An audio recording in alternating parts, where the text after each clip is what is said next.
everybody loves the Marcel Marceau dude, and everybody wants to do the my hand is on a piece of glass, I can find an invisible door and walk through it. Eavesdroppin.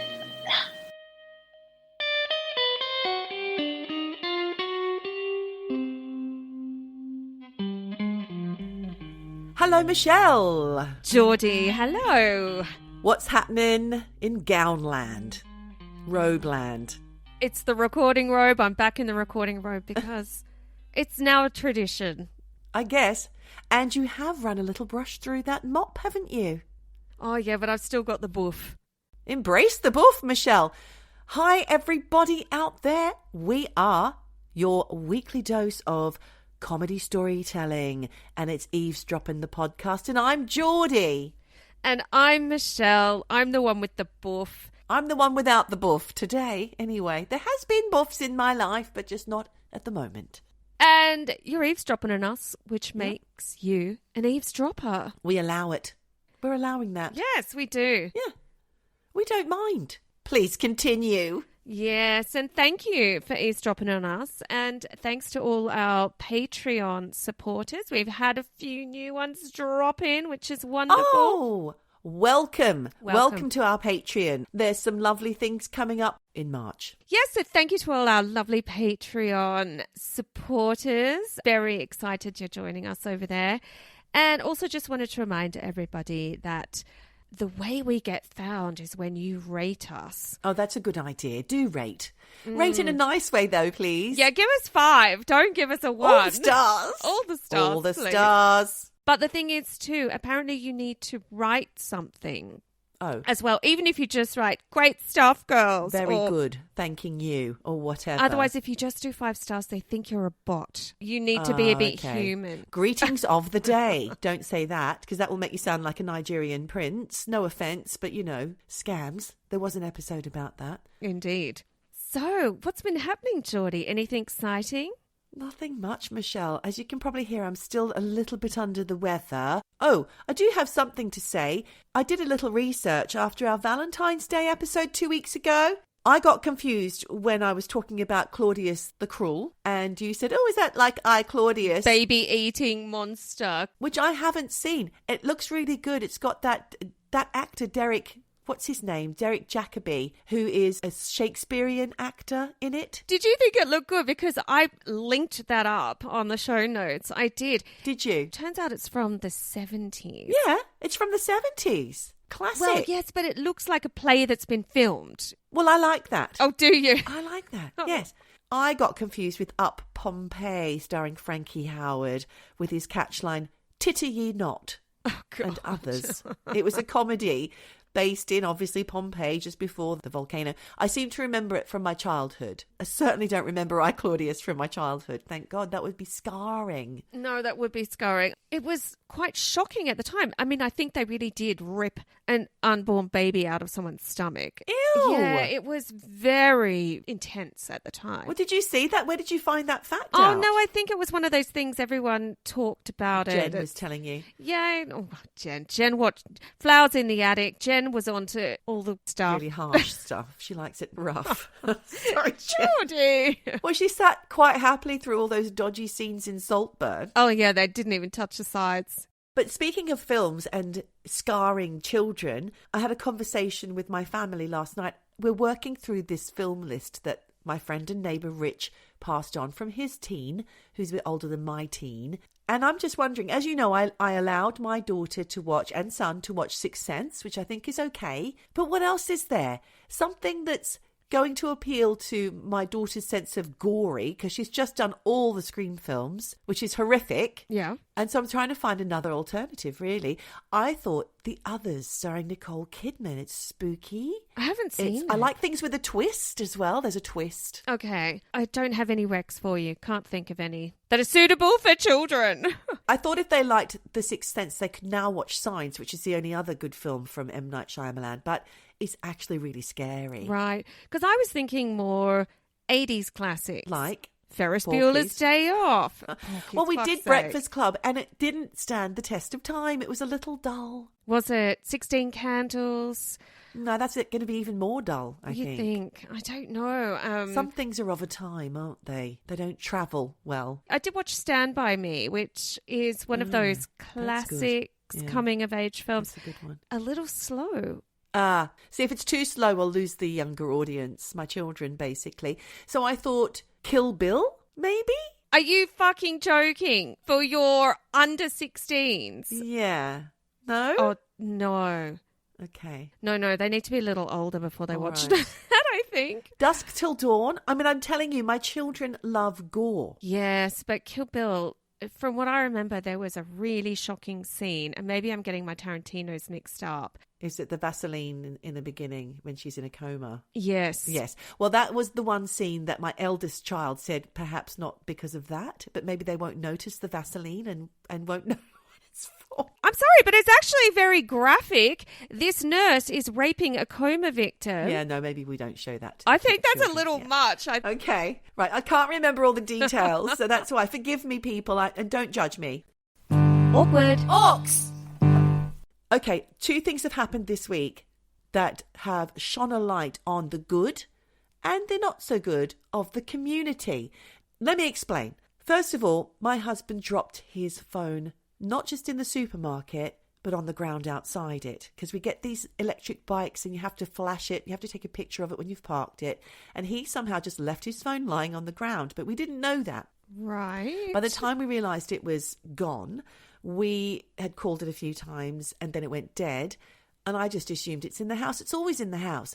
But then I went upstairs to get ready for bed and my phone started blowing up because somebody who found it actually on the same street as us posted it on one of those Facebook community groups. And okay. Because there's a picture of us on our wedding day and our children. So many people recognised me and I had everybody calling me and saying, "You've lost your phone, you nana," all this kind of thing. And eventually we found it with some really random people calling me, some old people from the past, some good friends from the present. Everybody got in touch and it was really heartwarming to see the community come together and help my husband find his phone. Thank you. That's wonderful. What's the not so good bit? The next night, the guinea pig got away again. In the night. That's last night. He went missing. Couldn't find him. Shit. Yeah. And I didn't want to be judged because my husband does allow the guinea pig to have a little free roam every now and again, but they always find each other in the end before the fox finds him, apart from once, but he was all right. And we looked everywhere. 6 people were looking everywhere with bright torches. And then my eldest son said, "Why not post it on one of the groups? Because maybe he's gotten through a hole in the fence and he's gone through to a neighbour." And I was like, okay, I'll just say, just in case you see a little rustling in your garden, it might be my guinea pig. But people love animals so much, you see, that they freak out. Yeah.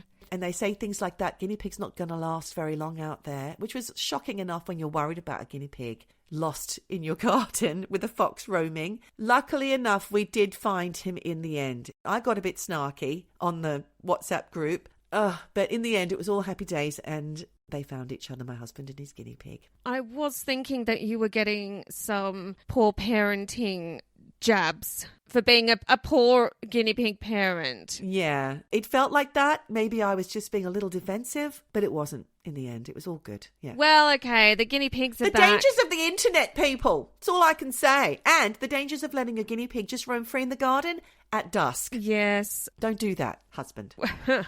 So basically, we've got a guinea pig in the room, not a poltergeist. For this episode? This episode, yeah. Great. Can't wait to hear from you. Yeah. Ray. Passed out with his eyes open. I hope that doesn't mean he's dead. Oh, stop! Ray. Oh, my God. What? Is he alive? Oh, Geordie, don't. I think he is moving. Hello.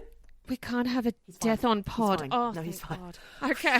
I'm just very high alert at the moment regarding the pig. I mean, I do love him. He's not my pet. I care about him, but he's annoying. Yeah, I mean, I've got this fake cat in and out. She's here right now, in case you hear some rustling from the stolen cat. Okay, moving forward. Moving right along. Have you got anything to update us with before we continue with this week's episode, Michelle? No, but I will say, awkward segue, we have been talking about classic films. Yes. Classic actors. Yes. I've got one for you today. Just one? Well, By default, 2. I thought there was plenty because I've got a ton of them coming up myself. Today, I am looking at one of the biggest child stars of the 80s. I gave you a little hint before. Yes. It's only one.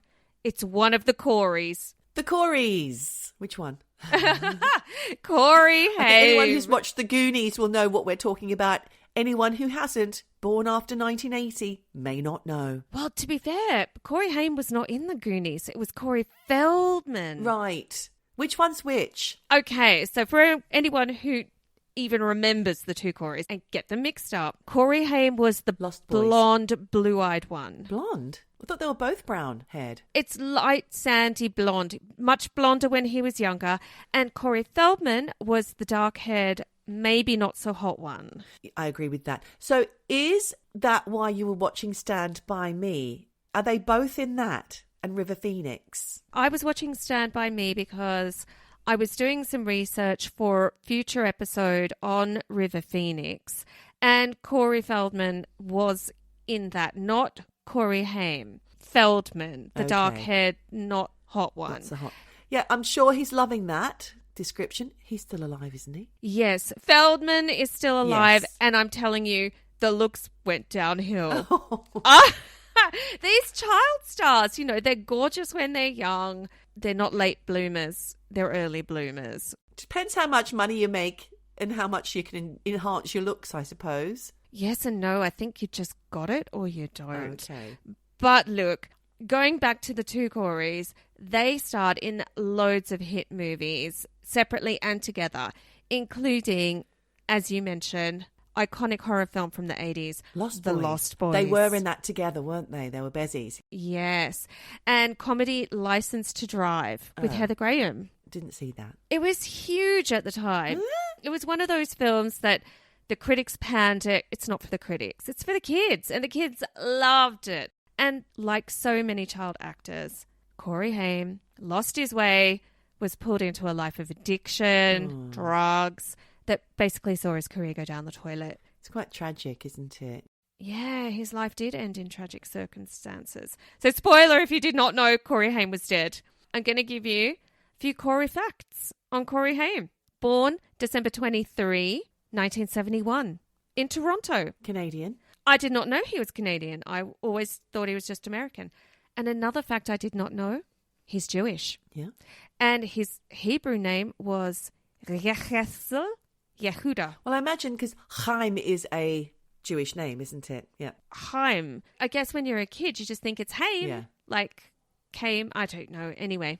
What? According to his mum, Judy said Corey was a shy kid. And to help him overcome his shyness, she did what any good mum would do. Drama classes. Yeah. But weirdly, she enrolled him in mime, Geordie. Oh. Who the fuck would enroll their kid in mime? Well, in those days, I mean, he is roughly our generation, let's just say.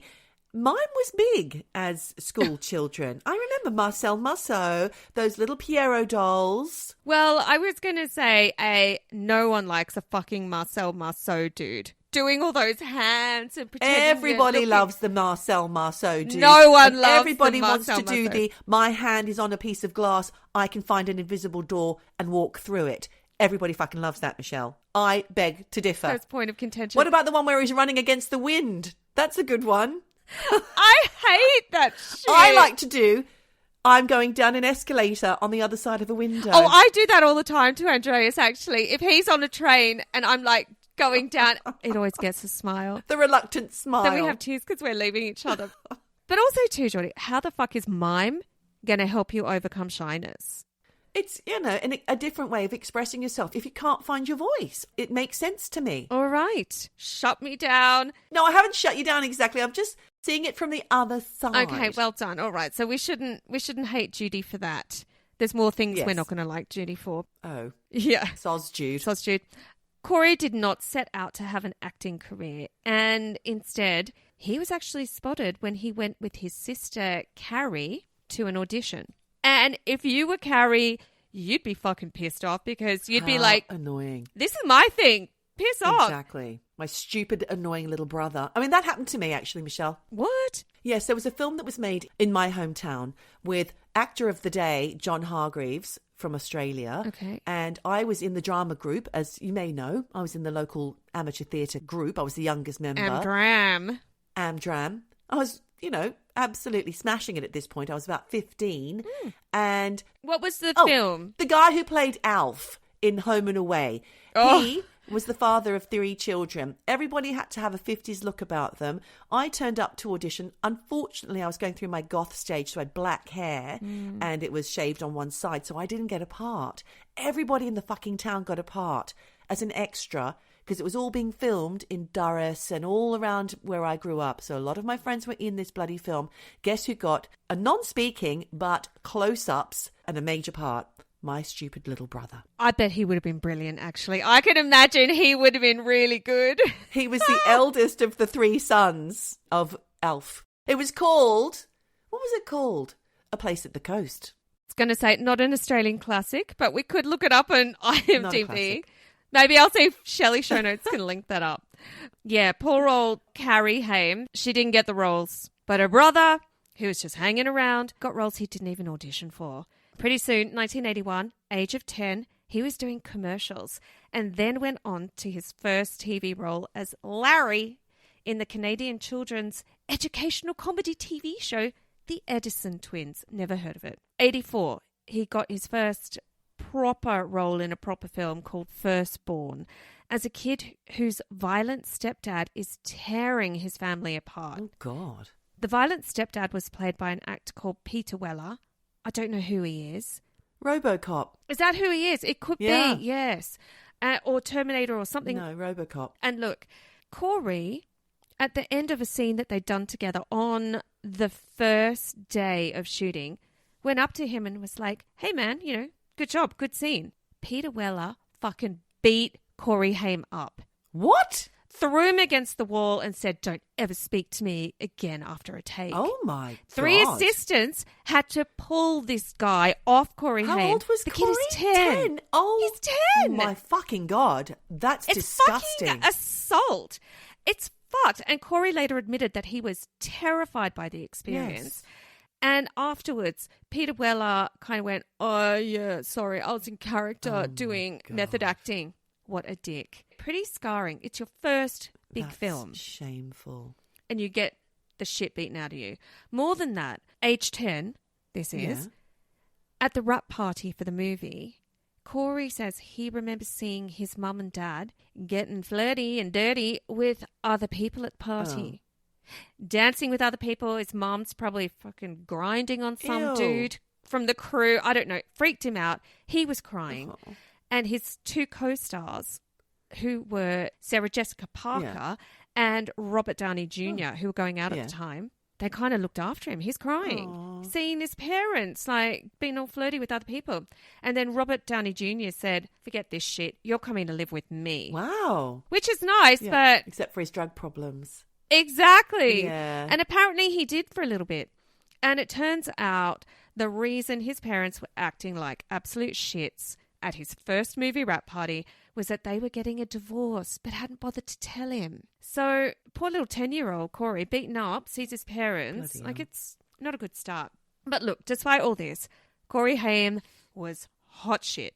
And he got loads of child actor roles in movies, including some 1985 film called Secret Admirer, which had Thomas C. Howell in it. Oh, The Outsiders, gorgeous. I loved it, that film, and him. Murphy's Romance that had Sally Field in it. And then he got a lead role in a Stephen King horror called Silver Bullet. He started winning awards, getting noticed. The roles were coming in thick and fast. Wow. Thing is, Corey Haim's dad was his manager. Uh-oh. Yeah, exactly. Big fucking uh-oh. He kind of fucked up his son's career because dude's not a manager. He's a dad. Yeah. So, first thing he fucked up, he turned down the role of Charlie Fox in The Mosquito Coast. Oh, okay. Which was then given to up-and-coming child actor, Phoenix. exactly, River Phoenix. Now, like I said before, pinning that for a future episode. That film was directed by Aussie legend Peter Weir. Yeah. Picnic at Hanging Rock. Yes. Gallipoli, Dead Poets Society, Truman Show. Yep. Mosquito Coast has Harrison Ford and Helen Mirren in it. Massive. Yeah, I know. This film put River Phoenix on the map. So, nice one, Dad. You messed that up for Corey Haim. But he got Lost Boys at some point. So that's good.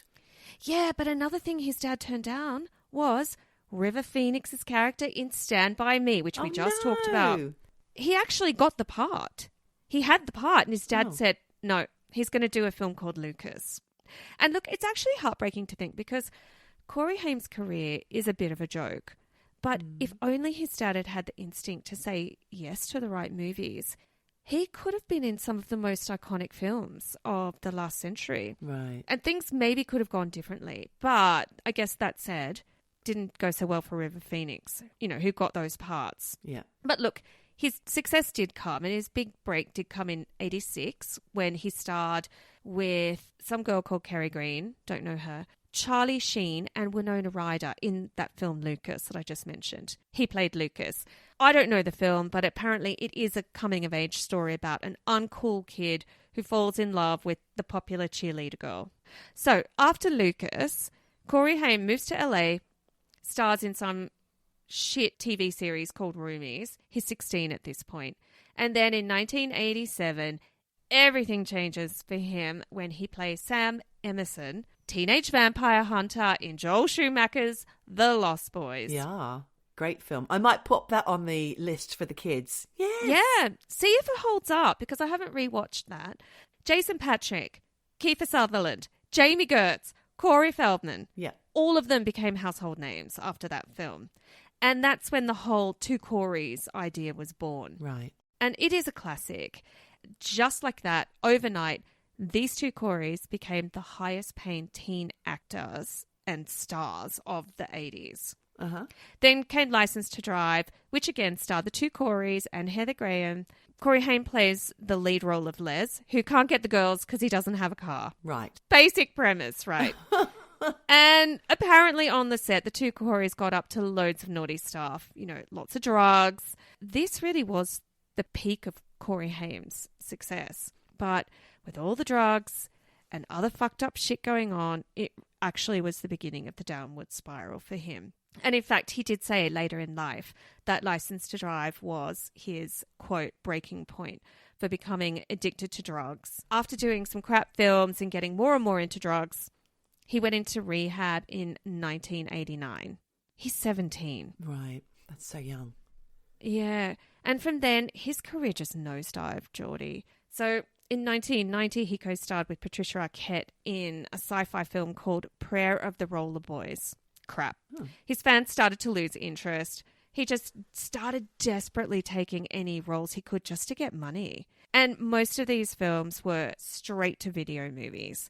And by 1991, at age 19, his career was fucked. Oh, dear. And he was basically known in the industry as an unreliable addict, and he was virtually unemployable. Then in 1992, he did an erotic thriller called Blown Away with his then girlfriend, Nicole Eggert. It sounds terrible. Who basically, and the reason I bring this shit film up is because she said later on the Blown Away set that he had on-set doctors who would just give him loads of legal drugs so he didn't go cold turkey on set. Shit. And that after shooting would finish at the end of the day, he'd be, quote, in the emergency room, hooked up to an IV, begging doctors for a different prescription and then going back to work again the next day. This kid's fucked. This is terrible. In 1992, he's 20 years old. Yeah.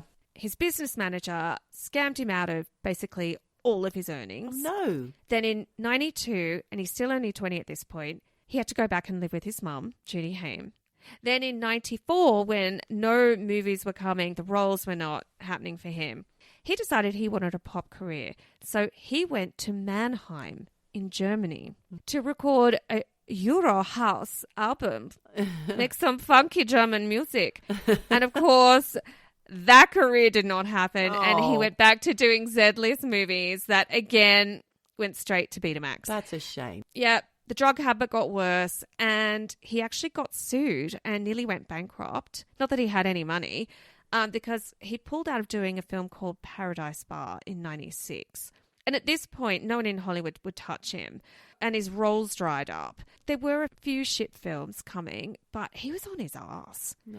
Then in 2001, after being in and out of rehab more than 15 times, and he's 29 at this point, exclamation mark, true Hollywood story. Oh. Did an episode on him. I thought you were saying he discovered ecstasy. Oh, no, I'm sure he's like long gone into that. Already there. Well, no, Hollywood True Story. They were the ones that would just go and do these little expose episodes. Yes. Well, it basically showed him living in some shit apartment above a garage in Santa Monica with his mum, looking drug fucked and out of it. No. He had no money. And actually, Corey Feldman spoke on the episode about trying to help his mate kick the drugs. And after the show aired, the two Coreys apparently then went and spent 4 days at the Neverland Ranch with Michael Jackson. That's right, because Feldman was actually quite close to Michael Jackson, and they almost looked alike. They were dressing the same with the gloves and the hats and whatnot. Yes, exactly. Pin that idea. Now, a little side note here, because we were in the early 2000s at the moment. Yeah. In 2004, there was an Irish band called The Thrills. Do you remember them? No. Oh, I fucking loved that band. They were one of my favourite bands. Gorgeous Irish boys. They had an album called Let's Bottle Bohemia. They had a song called Whatever Happened to Corey Haim, which did quite well for them. And the reason I'm even bringing this up is because we went on tour with them back in the day. Wow. Oh, my God. I absolutely loved it. This song did quite well for them. I'll link it up in the show notes. I think the song did well for this band because the Coreys had a place in the hearts of all of those kids who loved Corey Haim in the 80s and saw those 80s movies. You know, in 2006, Corey Haim was ranked number 8 on VH1's list of the greatest teen stars ever. So, you know, I think there was still a lot of love for the Coreys. So it's really sad that that shit didn't work out for him. And in December 2006, in a desperate move to still be relevant, the two Coreys got back together and began taping a reality show called The Two Coreys. Of course. It saw Corey Haim going to live in Corey Feldman's house with him and his wife while trying to get his career back on track. Okay. But Geordie, surprise, surprise, it did not go well. Not least because he kind of looked like an unrecognizable, bloated, drug-fucked version of himself. Because he was an unrecognizable, bloated, drug-fucked version of himself. The show did not get through the second season before it was canned. Corey Haim was so broke afterwards. Because, you know, he also got kicked out of Corey Feldman's house. He had nowhere to live. He was on his ass. Oh, they fell out, did they? Oh, yeah. Big time. And he had no money. And he started selling clumps of his hair. What? And one of his molar teeth on eBay. No. Yep. And apparently the auction for the tooth, and I don't think it was a twin tooth, got up to $150 before eBay shut that shit down because you are not allowed to sell body parts. No, of course not. It's fucking disgusting. I know, it's dark. But Bloody Geordie, hell. the darkest moment of the series, the two Coreys, came when Corey Haim told Corey Feldman on camera that he had been sexually abused when he was 11 I knew this. by someone they both knew, Yeah. but they wouldn't say who it was. Only saying that in 2007, the guy was now 42. Yeah. He also said the abuse had continued for 2 years and that Corey Feldman knew about it at the time. Really? Yeah. Thing is, on their reality show, the two Coreys, they both said that they had been molested when they were starting out in Hollywood, with Corey Feldman saying that was one of those things that we discussed not bringing up. And then Corey brought it up anyway. Right. They didn't want to bring it up on the show. No. Now, look, one of the most awful things I read when I was doing the research for this episode was a quote from actress Alison Arngrim. She was the girl, the blonde girl, who played the rich bitch Nellie in Little House on the Prairie. Oh, yes. She said in the media in 2011 that people knew this was going on. And she said, quote, people would say, oh, yeah, the Coreys, everyone's had them. Oh, my God. And she said, I literally heard that they were passed around. Oh, the word was that they were being given drugs and then being used for sex. Oh, this is horrific. Absolutely fucking terrible. She also was an abused child star. Who by? What, the people in the industry? Yeah. Well, why isn't there a Me Too for this lot? The children. This is so disgusting. Well, look, Corey Feldman has come out saying that there is this huge, very well-known, very well-protected pedophile ring in Hollywood. Oh, my God. So, look, after Corey Haim had been living with Corey Feldman and his now ex-wife, Susie, Corey Haim had nowhere to live. He's back in with his mum, selling his teeth on eBay.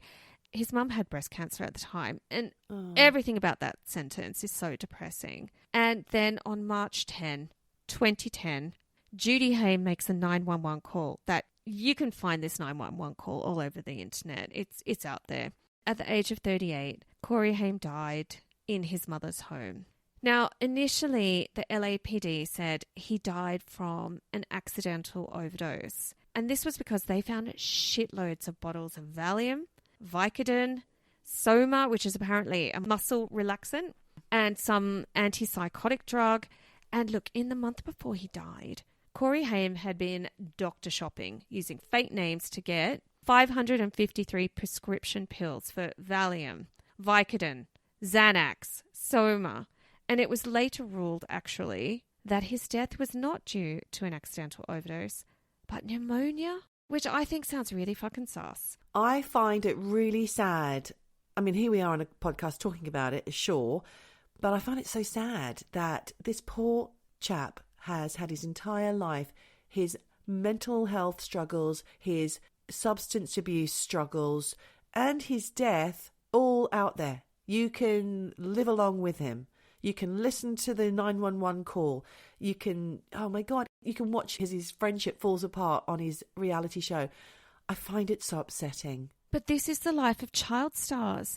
You know, they, in some ways, probably weren't even given a choice. I mean, Corey Feldman has come out and said, I was working since the age of 2. I never chose that. And they don't. And then they don't know anything else. They get used to the media attention. They get used to the money. But they're not mentally equipped to handle this. Kids have small brains. So I think it's really difficult. And then if you're abused as well, you don't know how to handle that stuff. And that sends you down into a life of substance abuse to forget. You know, who knows? I don't know. I'm making assumptions here. But, you know, speaking about the abuse that Corey Feldman has come out and Corey Haim has said, Corey Feldman said in the media, and these are not my opinions, so I'm only saying what is out there. I'm not making judgment. I'm just relaying this information. Don't sue us. That Corey Feldman did say in the media that, quote, a Hollywood mogul was the one who had abused Corey Haim, and that during the filming of Lucas, Corey Haim, quote, and trigger warning here because this is fucking intense. He said that Corey Haim, quote, had been tricked into engaging in a painful session of anal sex by a man on the movie set. The man told Haim that sex between men and boys was normal in Hollywood. Later, it came out that allegedly this man was Charlie Sheen, who was 19 years old when Corey was 11, and they both starred in that film Lucas. Of course, Charlie Sheen has denied this vehemently. I'm not saying one way or another. I'm just saying what's out there on the internet.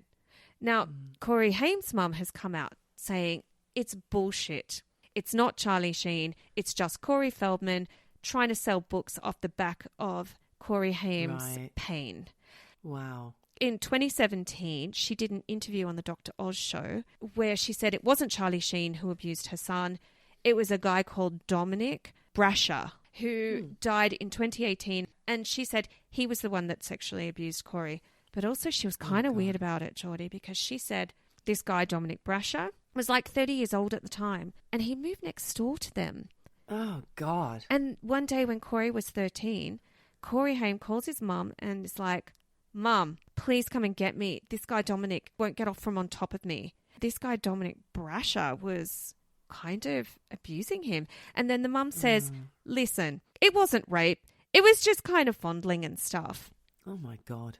And this this, Geordie, is why this woman is on my shit list because, Yeah. no, son, you weren't raped. You were just molested, but Yeah, it's fine. It's okay. It's the lesser of the two. No, that's not okay. What's her name again? Judy. Judy, no. It's not okay, Judy. But look, then in March 2020, Corey Feldman made a documentary called My Truth, The Rape of Two Coreys. Oh, wow. Where he says Charlie Sheen raped Corey Haim, and he described the scene in graphic detail. These claims were backed up by a guy called Jameson Newlander, who was Corey's friend and co-star in The Lost Boys. Yeah. Also, Corey Feldman's ex-wife, Susie, said Corey Haim had spoken to her about the abuse. And Corey Feldman also said that Dominic Brasher did sexually abuse Corey Haim. So look, God. I don't know what the truth is. I'll never know, but what I will say, and it goes back to what we just were discussing, going from the biggest child star of the 80s to selling your tooth on eBay, it's pretty shocking. And maybe the sexual abuse was the trigger here that started off the drug taking and led him to just being a shell of himself. Who knows? Yeah. I will say, a little bit like what you said, on the back of the whole Harvey Weinstein Me Too thing, in 2019, Corey Feldman did speak to Rolling Stone and said there was this well-known pedophile ring. Let's bust it wide open. Come on. Well, he was trying to, and this is a quote from the article. He said, right off the bat, I can name 6 names, one of them who is still very powerful today.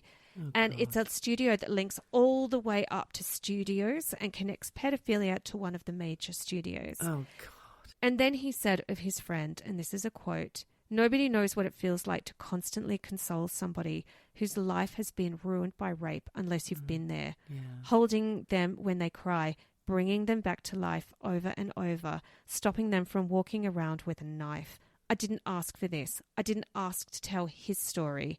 Wow. I didn't ask for any of it. No. That's the tragic story of Corey Haim. Oh, my God. Do you know, I knew this stuff because we, in the past, have done stories on Tyler, what's his name? The little Hollywood medium? Tyler. Yes. What's his last name? We've done a few stories on him and I can't remember his name. Tyler, yeah, I know who you mean. Tyler, the medium guy who spoke to Janet Jackson. Well, spoke to Michael Jackson for Janet. He did a special with Corey Feldman and a lot of this stuff came out. Yeah. All the details kind of came out afterwards. He didn't say it on the Tyler show, but yeah, it's horrifying, Michelle. R.I.P. Corey Haim. We loved you in The Lost Boys.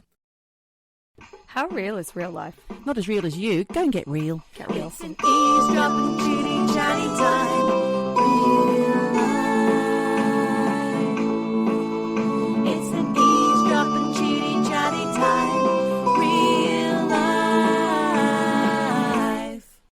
So talking about all this horror and darkness to do with the films that we've all enjoyed and we love and we love to watch, it's quite shocking to know where, you know, the seamy underside almost of what's going on behind the scenes and in dark corners of rooms and studios. But I'd like to talk about my early teens and the films that we did touch on earlier. Pretty in Pink, Breakfast Club you mentioned, The Outsiders was just mentioned. I'm really desperate to see that again.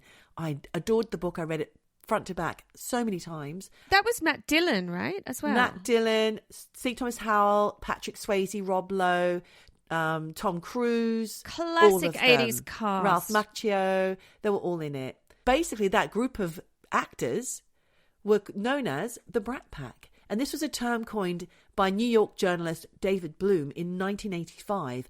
And it centered around the stars Emilio Estevez, who's Charlie Sheen's brother, and he was in The Outsiders as well. Anthony Michael Hall, who was in 16 Candles and some other things. Weird Science, wasn't he in that one? Weird Science. Rob Lowe, Andrew McCarthy, Demi Moore, Judd Nelson, Molly Ringwald and Ali Sheedy. They were the main players. But occasionally you'd get satellite Brat Packers lumped in, such as, who you just mentioned before, Charlie Sheen, James Spader, Patrick Swayze, Robert Downey Jr., also mentioned in your story. But they didn't share screen time as often as the core Brat Packers. Normally, a Brat Pack member has either starred in John Hughes's The Breakfast Club or Joel Schumacher's St. Elmo's Fire, both released in 1985. And it's funny because they play kind of uni students in St. Elmo's and like teenage high school students in Breakfast Club, and it's made the same year. That's range. But Demi Moore, who was one of the group's most successful stars, and Emilio Estevez were going out together. He's son of Martin Sheen, as is Charlie Sheen, his brother. They were in their relationship for about 3 years, and at the time, Ali Sheedy was the one that was pipped as the group's shining star. She then, when Estevez and Demi Moore's relationship broke up and Demi Moore started dating Bruce Willis, Ali Sheedy was their bridesmaid in 1991. But she realised she didn't fit into Demi's world anymore because it was all too glamorous and too fancy, I think. Yeah.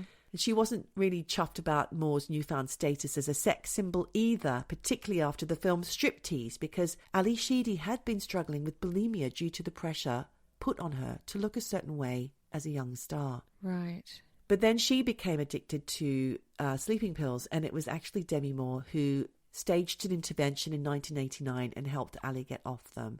Haven't seen her in many things since then, actually. Probably for her mental health, she was like, I can't be a Hollywood Stepping actress back. anymore. Yeah. You know? I mean, when you think about Jamie Gertz, we did talk about her briefly. She was in Less Than Zero, which was a big film as well. Yeah. And then she just stepped out of the limelight. And I did look her up. Part of the reason you can do that if you're Jamie Gertz is because she's married to like the second wealthiest man in America or something. Oh. Other scandal, in 1988, Rob Lowe filmed himself having sex with a 16-year-old girl, and the tape became public. Fuck. At the time, or even before it, he was actually dating Little House on the Prairie's Melissa Gilbert, so I think that was the end of that relationship. And also, it wasn't illegal for him to have sex with the girl because the age of consent in Georgia, where it happened, was 14 at the time. Oof. But did destroy his reputation for a while, because obviously filming it is not legal. And back then, no one was filming. You didn't have a No. camera on your phone. That required some setup. It was the death knell for his career. But he came back, because we've seen him recently, because he's now a sexy older man with a past. I mean, he's aged nicely. He looks good. Yeah. Anthony Michael Hall, he was the youngest of that crew, at 16. He struggled with alcoholism as a teenager. It is said that he was an arrogant young star who'd often get into public fights and then spent a year on Saturday Night Live, age 17, which impacted him negatively as well.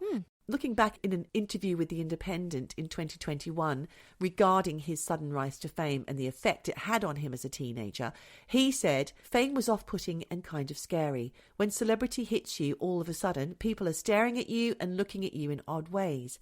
Even though I was just a pubescent teenager, suddenly I was thrown into this world of show business." And he said that he was drinking a quart of vodka every day at just 17. Just to get through the day. These poor kids, you know. You think they have everything, but they're fucked. But many years before the Brat Pack owned Hollywood for a time, Italian director Luchiano Visconti released his 1971 film Death in Venice, starring Dirk Bogarde as the composer Gustav von Aschenbach, who travels to Venice for some well-needed R&R.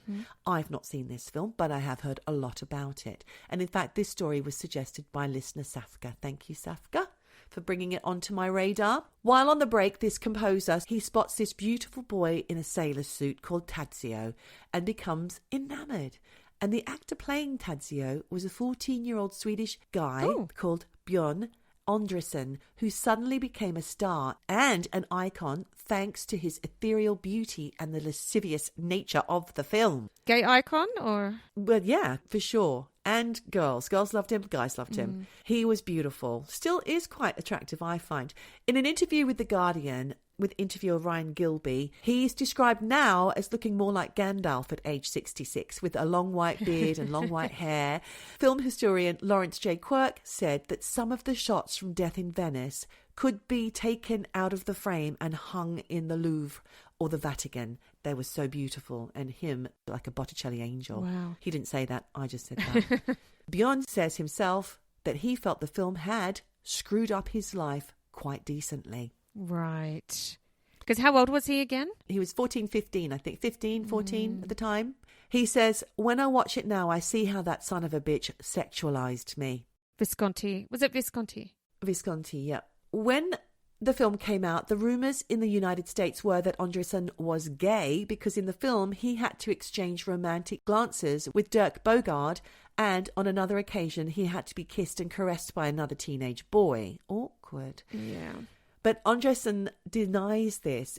According to Andrésen, he says that the director Visconti said he didn't give a fuck about his feelings. And he goes on to say, I've never seen so many fascists and assholes as there are in film and theatre, which can probably echo your story there, Michelle. Yeah. He says that Visconti was a sort of cultural predator who would sacrifice anything or anyone for the work. Not great when you're dealing with children. No, not really. Now, despite being an accomplished pianist, no one really cares about that side of Björn Andrésen because he says, everything I ever do will be associated with that film. I mean, we're still sitting here talking about it 50 years later, he says. Yeah. And I echo that because obviously that's what we're doing. There's a documentary that came out about him. It's called The Most Beautiful Boy in the World. And that's why he was being interviewed in this Guardian interview. And in the documentary, you can see his audition for the film where he's all angelic but intimidated at the same time, especially when Visconti starts demanding things like smile, walk around the room, take off your top. Ugh. And in the footage, you can see the poor boy thinking that he's misheard it and kind of laughing nervously. He's eventually standing, being filmed in his underwear, awkwardly wriggling as Visconti and his assistants are just checking him out. Oh, God. This sounds like the beginning of that film that you had recommended the other week. Triangle of Sadness. Did you see it? I couldn't get through it, but I got about halfway through it, and that beginning is hilarious. So Björn Andrésen was in the care of his grandmother after the death of his single mother 4 years earlier. Sadly, she took her own life. And as soon as he could walk, his grandma was sending him to auditions because she wanted a celebrity for a grandson, he says. Oh, Jesus.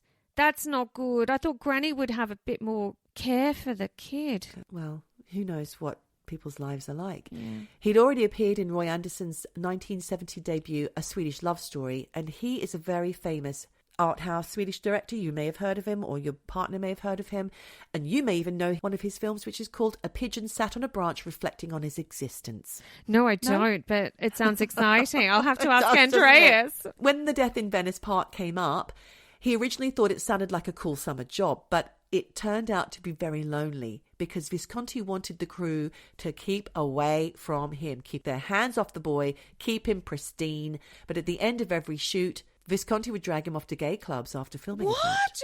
No. Yeah. Oh, my God.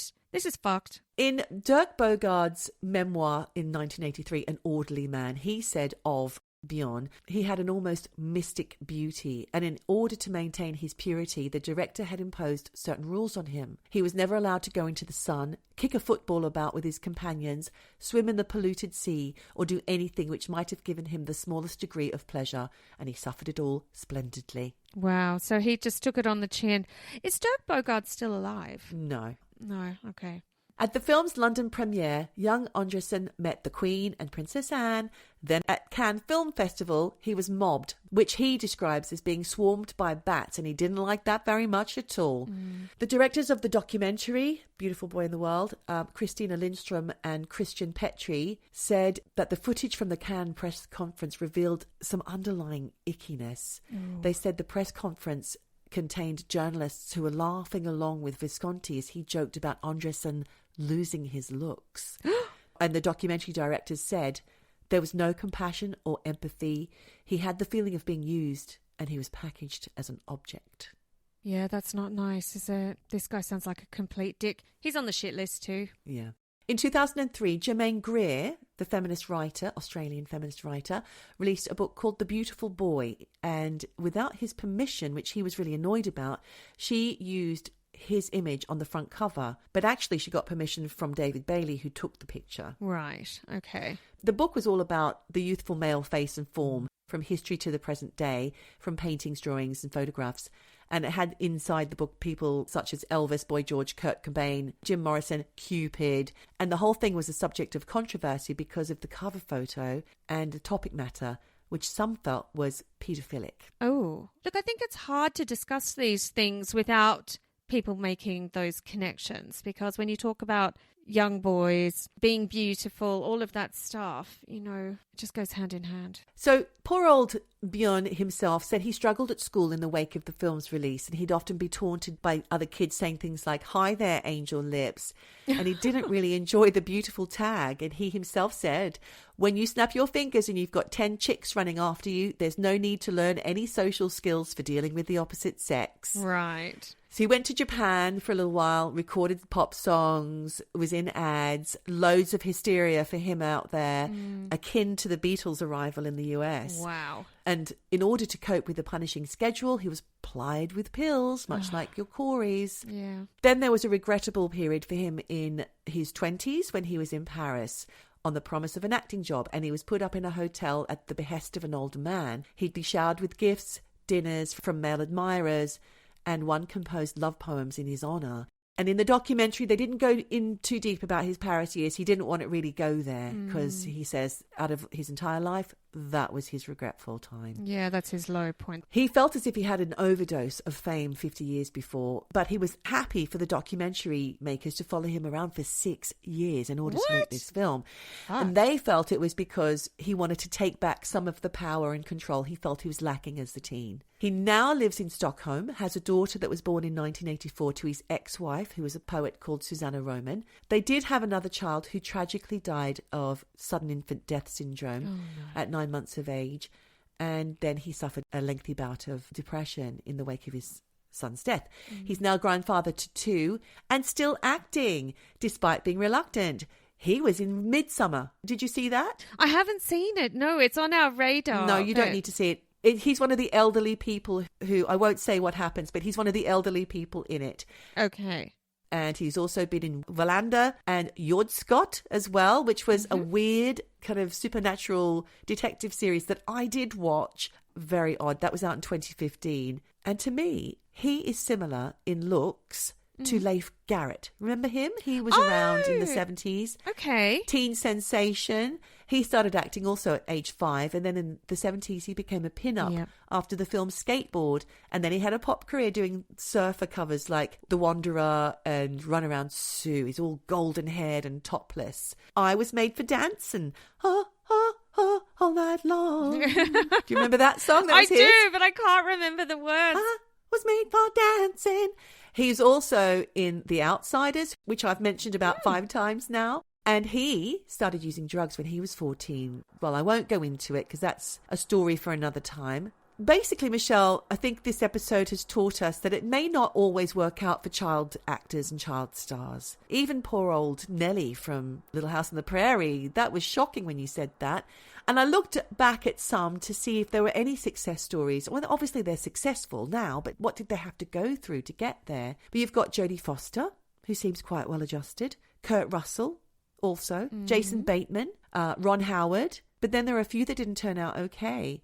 So maybe Christian Bale. I mean, he seems okay, but in 2008, he was filming an intense scene in New Mexico for the film Terminator Salvation. In a scene with the actor Bryce Dallas Howard, who is the daughter of Ron Howard. The film's director of photography accidentally walked into Bale's eye line while they were filming. He lost his shit. Wow. And screamed and ranted for a really long time. And even though this poor guy was being really calm, he was screaming, saying he wouldn't work with him again. You're a nice guy, but... And then he'd rip into him again. It was awful. And you can hear it on YouTube. Oh, no. Or you can hear a song version called Are You Professional, which came out in 2009 by the American indie band The May She. Is it one of those mashups where they take it and it's like, are you professional? No. Yeah. Adam Buxton has also turned it into a jingle on his podcast as well. So I've sent you some links that you can link up if you're interested. The sad life of a child star. I tell you, it's not always easy breezy, easy street, is it? No, and I think that obviously on the surface, it looks like they've got it all. They've got the fame, they've got the looks, they've got the money, they've got the career. But mentally, they're kids. Yeah.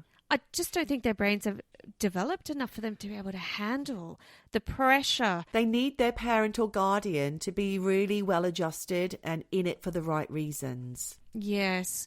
parents are fuck-ups as well. So, I mean, we've seen it time and time again. You know, Britney Spears, we did an episode on her. Her dad and mum did not have her best interests at heart. And, you know, we've seen, obviously, the Coreys today. Just so many child actors are fucked. Yeah. And like Corey Feldman kept saying, I didn't ask for this. No, he didn't. And, you know, word of warning, I guess. It seems how wonderful to, like, put your kids into commercials or get them to be into acting. But is it really worth it in the end? Yeah. If that's their calling, they'll find it. That's right. Don't steal their childhood just for a quick buck and a bit of fame. Yeah. Wonderful story. I'm going to have to look him up just to see if he really is the most beautiful boy in the world. I think he's gorgeous, and I think he's really lovely as an older man with his long white hair too. And I think that brings us to a nicely rounded ending for our weekly foray into the real-life world of child actors. It does. And there's only 3 things left to say, Geordie. And that's wherever you are. Whatever you do, just keep eavesdropping. Eavesdropping. Eavesdropping. Eavesdropping. Eavesdropping. Eavesdropping. Eavesdropping. Eavesdropping. Dropping. Eavesdropping.